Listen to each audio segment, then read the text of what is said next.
Assalamualaikum, salam sejahtera buat kita semua. Video seri Renewable Energy ini membahas secara singkat seberapa efektif sistem PV off-grid Anda yang berbeda dengan sistem on-grid ataupun sistem hybrid.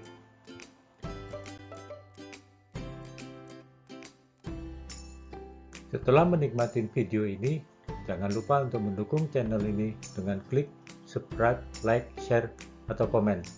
Selanjutnya, mari kita mulai. Gambar ini adalah skema sederhana PLTS off-grid diambil dari internet dan diolah atau digabungkan. Ada beban lampu siang hari untuk menerangi koridor, dan ada beban malam hari, dan tidak ada beban yang langsung disuplai dari baterai. Kita awali dari solar panel sebagai pembangkit dayanya. Dari nameplate yang ada di belakang solar panel, diperoleh informasi sebagai berikut. Daya maksimum 120 watt peak. Arus saat daya maksimum 6,58 ampere. Tegangan saat daya maksimum 18,24 volt. Sedangkan STC berarti standard test condition. Patokan pertama adalah kita mengecek berapa PSH atau peak sun hour sesuai lokasi tempat kita memasang sistem tersebut, yaitu dengan mendownload peta potensi PSH untuk area Indonesia. Bisa dilihat di caption.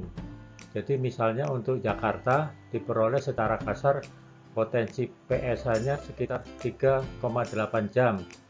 Artinya setiap instalasi 1 kWp dapat menghasilkan rata-rata 3,8 kWh per hari. Ini adalah hasil catatan produksi harian. Berjalan dengan waktu, teknik pencatatan semakin lengkap, yaitu dengan mencatat hasil setengah hari sejak 24 Agustus sebagai penanda atau benchmark untuk potensi energi yang dapat terserap dalam satu hari. Sel berwarna hijau merupakan data baku atau primer, sedangkan sel berwarna kuning merupakan data olahan dengan beberapa asumsi agar grafik terlihat kontinu. Sel dengan font tebal adalah nilai maksimumnya. Maksimum EST adalah estimasi maksimum energi yang terserap dalam sehari, yaitu 2 kali nilai WH setengah D yang diambil saat tengah hari atau pas matahari tegak lurus. Didapat nilai maksimum untuk arus 5,66 ampere atau 86% dari arus saat maksimum power. Daya 77,7 watt atau 65% dari maksimum power. Energi terserap 230 watt hour atau 50% dari potensi PSH. Potensi energi terserap 280 watt hour atau 61% dari potensi PSH. Jadi secara keseluruhan sistem memang belum bekerja secara optimum. Sebagai tambahan, arus maksimum dan daya maksimum biasanya terjadi pada siang hari. Jadi lebih mudah melihat grafiknya daripada tabel sebelumnya. Jadi awalnya produksi energi yang tersimpan sedikit karena bebannya sedikit, yaitu sampai 9 Agustus. Kemudian ada penambahan beban, maka grafiknya juga ikut naik. Mengapa sistem tidak bekerja optimal? Kita bahas satu persatu berikut ini. Sistem off-grid dan menentukan hari otonomi. Jenis solar charge controller, PWM atau MPPT. Solar panel yaitu orientasi, temperatur kerja, dan halangan atau bayangan. Untuk sistem off-grid, maka kapasitas baterai menjadi hal yang kritis agar energi yang dibutuhkan yang disimpan di baterai tidak defisit. Istilahnya adalah hari otonomi, yaitu jumlah hari pengoperasian tanpa masukan energi dan tanpa terjadinya blackout, misalnya karena mendung dan hujan yang berkepanjangan, sehingga tidak melebihi kedalaman maksimum di cas baterai. Untuk sistem off-gridnya yang lokasinya di remote area dan tidak ada backup, maka hari otonomi yang diharapkan bisa 2-5 hari sesuai situasi dan kondisi.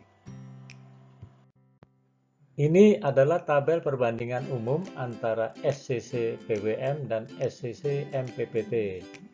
Masing-masing ada kelebihan dan kekurangan, dilihat dari biaya, ukuran daya, dan sebagainya. Dalam kasus instalasi yang saya pasang dengan tambahan DC-DC step down, sehingga berada di tengah-tengah antara SCC PWM dan SCC MPPT. Secara grafis lebih mudah membandingkan perbedaan area kerja antara SCC PWM dengan SCC MPPT. Area kotak hijau adalah area kerja PWM dan area kotak biru adalah area kerja MPPT.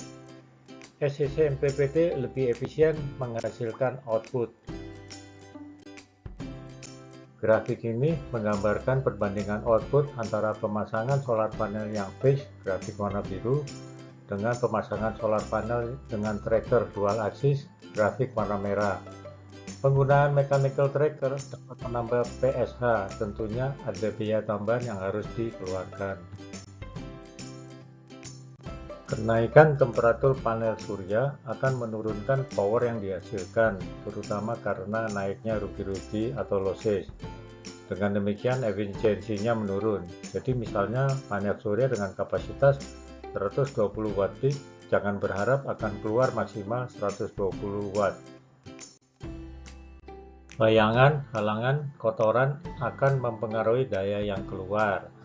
Saat tidak ada bayangan, arus yang keluar 100%. Saat ada bayangan sebagian, termasuk karena cuaca berawan, arus yang keluar proporsional dengan area yang tersinari. Dan saat tertutup bayangan penuh, maka tidak ada output. Efektif atau tidaknya instalasi off-grid solar panel bergantung kepada apa yang diinginkan oleh kita sendiri, jadi hasilnya akan subjektif. Jika beberapa kriteria awal seperti saat merancang sistem off-grid dan kriteria penggunaannya sudah sesuai dengan yang kita inginkan, maka dapat dibilang efektif.